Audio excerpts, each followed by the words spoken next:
Good afternoon, traders. It's Bill Baruch with Blue Line Futures, and this is the FX rundown. We're seeing the dollar index really consolidate through the week. That low came last Friday, and it was a trendline support. We had a big level down there we talked about. Now, overhead resistance is also keeping rallies in check. There really hasn't been a catalyst to send the dollar higher or really break it down below. So we're consolidating. CPI came in soft yesterday, but really, again, not out of the ordinary from what we've been seeing on that number. So overhead, we had the 50-day moving average and a 382 retracement, 97.10 and 97.20. That's resistance in the dollar index. To the downside, that 96.70 area, a trend line aligning roughly with that, has risen, and the market is staying in check above that. So we're seeing consolidation ahead of some big data tomorrow. Retail sales and the fresh look at June Michigan consumer sentiment data. So look at that as a potential catalyst to push the dollar back into its previous trading range and finish on a bullish note on the week, or potentially break it down and break through that trend line support. So watch that. On the euro side, we're also seeing a rising trend line. Now the euro is it's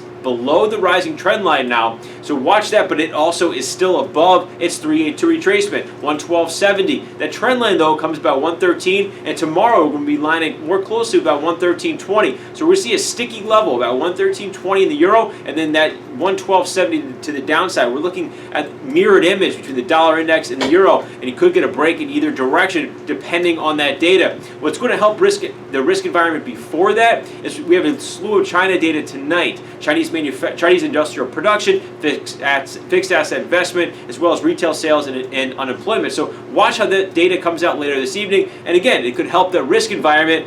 Better data ultimately should help lift the euro.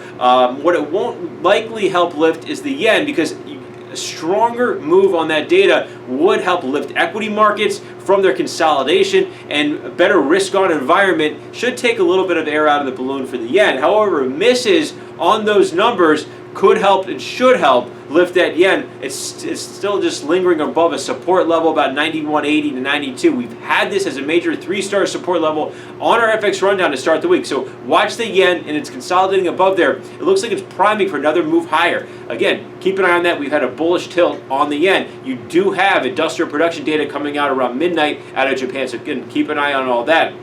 And lastly, with the Aussie dollar, we're seeing a full breakdown in the Aussie. Below 69.5, the tape became bearish. That's what we've been pointing to. So look at that as a path to least resistance lower. However, that China data tonight, it's either going to confirm or deny this breakdown. So watch that. And then for the Canadian dollar, it's consolidating lower.